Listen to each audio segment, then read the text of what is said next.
نعبد و نصلی علی رسول الکریم اما بعد اعوذ باللہ من الشیطان الرجیم بسم اللہ الرحمن الرحیم لو انزلنا هذا القرآن على جبل لرأيته خاشعا متصدعا من خشية الله وتلك الأمثال نضربها للناس لعلهم يتفكرون والله الذي لا إله إلا هو عالم الغيب والشهادة هو الرحمن الرحيم هو الله الذي لا إله إلا هو الملك القدوس السلام المؤمن المهيمن العزيز الجبار المتكبر سبحان الله عما يشركون هو الله الخالق البارئ المصور له الأسماء الحسنى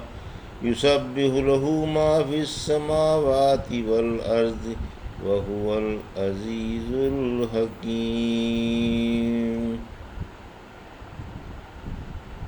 ابھی آپ نے سورہ حشر کی آیت 21 سے 24 کی تلاوت سماعت فرمائی۔ پیش ہے ان آیتوں کا ترجمہ اور تفسیر۔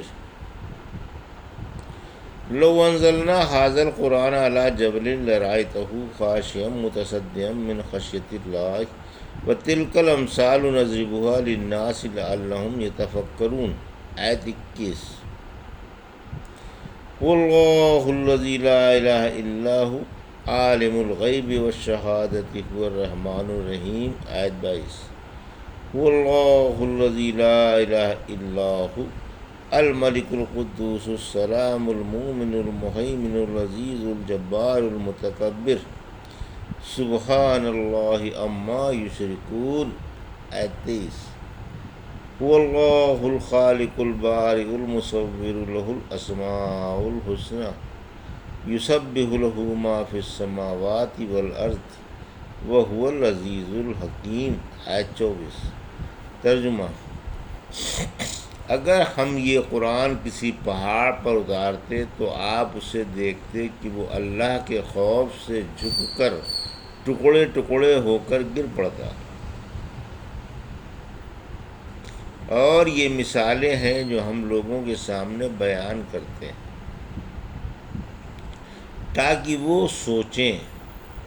وہی ایک اللہ ہے جس کے سوا کوئی اور حقدار عبادت نہیں، جو ہر چھپی کھلی بات کا جاننے والا ہے اور جو بڑا مہربان اور انتہائی رحم والا ہے۔ وہ اللہ ہے جس کے سوا کوئی معبود نہیں، وہ بادشاہ انتہائی پاک، تمام عیبوں سے صحیح سالم، امن دینے والا، نگہبان، سب پر غالب، خود مختار و مطلق العنان اور بڑائی والا ہے۔ اللہ ان سب چیزوں سے پاک ہے جن کو یہ مشرک اس کا شریک بتاتے ہیں۔ وہ اللہ ہے پیدا کرنے والا، بنانے والا اور صورتیں بنانے والا۔ اسی کے پیارے پیارے نام ہے۔ ہر چیز جو آسمان و زمین میں ہے اس کی پاکی بیان کر رہی ہے۔ وہ سب پر غالب اور بڑی حکمت والا ہے۔ یہ تھا ترجمہ سورہ حشر کی آیت 21 سے 24 کا تفسیر۔ آیت 21۔ قرآن کی شان عظمت کا بیان۔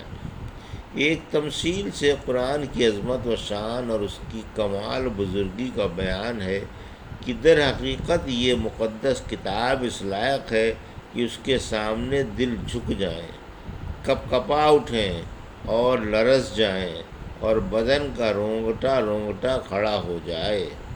اس کے وعدوں اور بشارتوں کو سن کر دلوں کے کول کھل جائیں اور اس کے ڈراووں اور دھمکیوں کو پڑھ کر انسان سہم جائے۔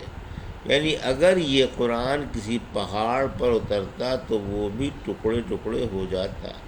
جب پہاڑ جیسی سخت و سنگین مخلوق میں اگر فہم قرآن کی صلاحیت ہوتی، پھر اس میں وہ غور و فکر کرتا تو وہ بھی اللہ کے خوف سے ٹکڑے ٹکڑے ہو جاتا اور اطاعت کیے بغیر نہ رہتا۔ تو پھر اے انسانوں، تمہیں یہ بات کب زیب دیتی ہے کہ اس سے تمہارے دل نرم نہ ہوں؟ اللہ کے خوف سے تمہارے کلیجے شق کیوں نہیں ہوتے؟ قیامت کے ہولناک واقعات پڑھ کر تمہارے دل دھڑکتے کیوں نہیں؟ تم میں تو فہم قرآن کی صلاحیت ہے۔ اللہ کے احکام کو اگر غور کرو تو سمجھ سکتے ہو، اور اگر سوچو سمجھو تو فائدہ اٹھا سکتے ہو۔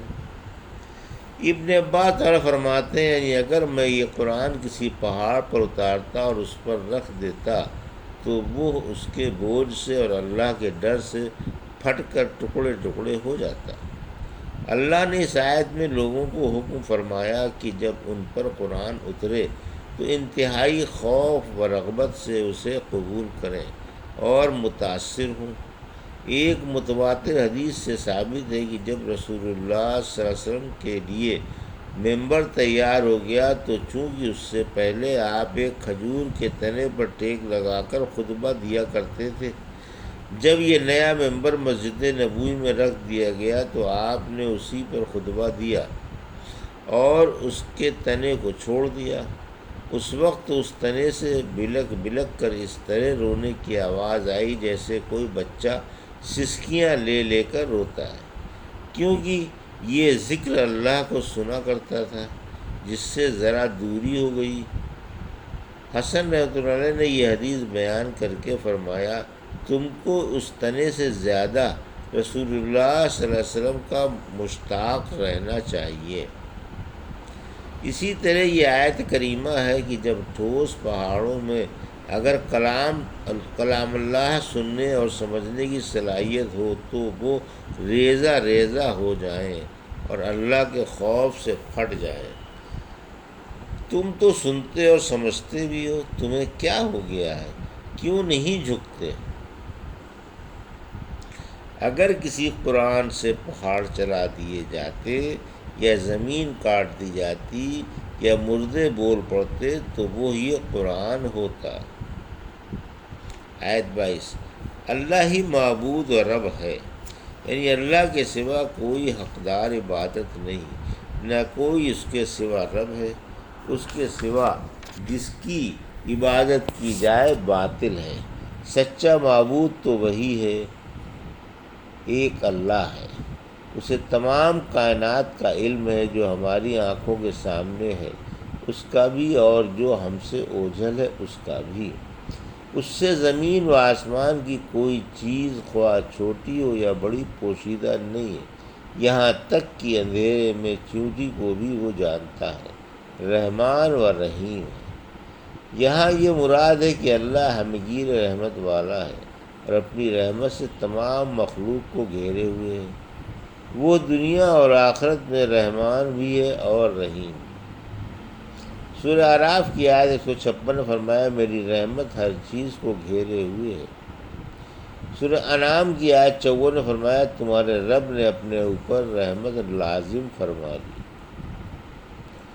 سورہ یونس کی آیت 58 نے فرمایا، فرما دیجئے مسلمانوں کو اللہ کے فضل سے اور اس کی رحمت سے خوش ہونا چاہیے، وہ لوگوں کے مال جمع کرنے سے بہتر ہے۔ آیت 23، اللہ ہی مختار کل ہے، یعنی اللہ تمام کائنات کا مالک ہے، وہی مختار کل ہے۔ ہر چیز پر اسی کا اختیار ہے، جس میں نہ کوئی مزاحمت کر سکتا ہے اور نہ اس کا حکم کوئی ٹال سکتا ہے۔ وہ پاک و برکت والا ہے، معزز و بزرگ فرشتے اس کی پاکی بیان کر رہے ہیں۔ وہ تمام عیوب و نقائص سے بری ہے، اس کی ذات، صفات اور افعال سب کمال والے ہیں۔ اس کی مخلوق کو اس کی طرف سے ظلم کا ڈر نہیں، اور اس نے یہ کہہ کر کہ وہ حق ہے انہیں امن دے دیے۔ وہ ایماندار بندوں کے ایمان کی تصدیق کرنے والا ہے، مخلوق کے عمل کو دیکھ رہا ہے، ان پر نگران و محاسب ہے۔ سورہ مجادلہ کی آیت 6 میں فرمایا، اللہ ہر چیز خوب دیکھ رہا ہے۔ سورہ یونس کی آیت 46 میں فرمایا، لوگ جو کچھ کر رہے ہیں اللہ انہیں دیکھ رہا ہے۔ سورہ رات کی آیت 33 میں فرمایا کیا پھر وہ ہر شخص کے عملوں پر قائم نہیں؟ ضرور ہے، ہر چیز پر غالب ہے، ہر جگہ اسی کا غلبہ و اقتدار ہے، ہر چیز اسی کے تصرف میں ہے، اس کی عزت و عظمت اور جبروت و کبریائی کا یہ عالم ہے کہ کوئی اس کی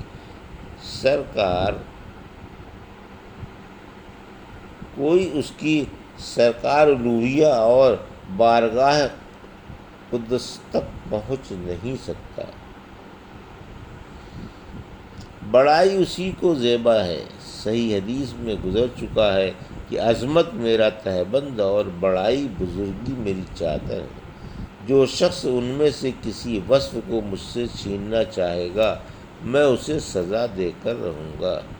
جبار وہ ہے جو اپنی مخلوق جس طرح چاہے رکھے، یعنی بگڑے کام بنانے والا اور انہیں سنوارنے کے لیے ان میں تصرف کرنے والا وہی قادر مطلق ہے۔ وہ ہر برائی سے بلند و برتر ہے۔ مشرکوں کے شرک سے اس کی ذات اقدس و بلند صفتیں اور کمال والے افعال منزہ ہیں۔ آیت 24 اندازہ لگانے والا، تقدیریں بنانے والا، انہیں جاری کرنے والا اور عدم سے وجود میں لانے والا وہی ہے، اس کے سوا کوئی ایسا نہیں جو تقدیر و تنقید پر قادر ہو، کہ اپنی مرضی سے اندازہ مقرر فرما کر اس کے مطابق چیزیں وجود میں لائے اور اسی کے مطابق باقی بھی رکھے اور اس میں کسی ضرورت سے بھی خلل نہ پیدا ہونے دے۔ بہت سے اندازہ مقرر کرنے والے اسی کے مطابق جاری کرنے پر اور اس کے اجراء کو باقی رکھنے پر قادر نہیں ہے۔ تقدیر کے ساتھ ساتھ ایجاد کرنا اور اسی مقررہ اندازے پر چلانا صرف اللہ ہی کا کام ہے۔ وہی خالق ہے، وہی باری ہے، وہی مصور ہے۔ صرف وہی ایک ذات اقدس ہے کہ جب کسی چیز کو وجود میں لانا چاہے تو کن کہہ دے اور کہتے ہی وہ چیز اس کی مرضی کے مطابق وجود میں آ جائے۔ صورت بنانے والا یعنی مرضی کے مطابق اس کو ترکیب عطا فرمانے والا وہی ہے۔ سورہ انفطار کی آیت 8 میں فرمایا جس صورت میں اس نے چاہا تجھے ترکیب دے دی، اس وجہ سے اس کو مصور کہا گیا، یعنی مصور وہ ہے جو اپنی مرضی کے مطابق جو چیز وجود میں لانا چاہے لے آئے اور اسی صفت پر لے آئے جس صفت پر لانا چاہے۔ دنیا کا ذرہ ذرہ تسبیح خواں ہے۔ پھر فرمایا کہ آسمان و زمین کی ہر چیز اس کی پاکی بیان کر رہی ہے۔ سورہ اسراء کی آیت 44 میں فرمایا آسمان و زمین کی ہر چیز اس کی پاکی بیان کر رہی ہے۔ کوئی چیز ایسی نہیں جو اس کی حمد کے ساتھ اس کی پاکی بیان نہ کر رہی ہو، لیکن تم اس کی تسبیح کو سمجھ نہیں سکتے۔ یقیناً وہ بڑے تحمل والا اور بڑی بخشش والا ہے، وہ بڑا غالب ہے، کوئی اس کی بارگاہ عالی کا قصد نہیں کر سکتا اور اپنی شریعت و تقدیر میں حکمت والا ہے۔ الحمدللہ سورہ حشر کی تفسیر مکمل ہوئی۔ اللہ رب العالمین قبول فرما کر ذخیرِ آخرت بنائے، آمین۔